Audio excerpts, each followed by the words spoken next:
What's up, guys? It's your boy Fair on Wheels, aka Joby Max, and today I'm going to show you the new bike.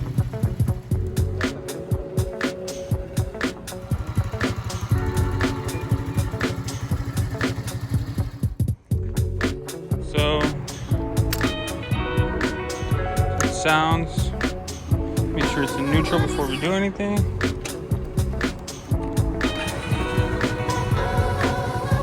Pretty cool little bike.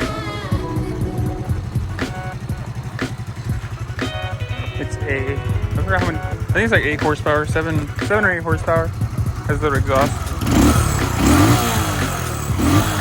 Doesn't sound too bad. It has, of course, high beams, turn signals. Very loud turn signals, by the way. And then it has a little horn. So yeah, guys, that's the bike. It's a Kymco K-Pipe 125. Like the same motor, kind of like the Grom, the SSR Rascal, and all those other little mini bikes. Pretty cool. The only difference is this one has the 17-inch wheels.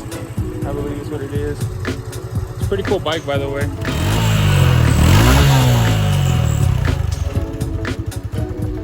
Alright guys, so yeah, that's the end of the video. I'm gonna upload another video with more specs on it. I'm supposed to go riding tomorrow with one of my friends. Hopefully I'll be able to record it and I'll post it back up here.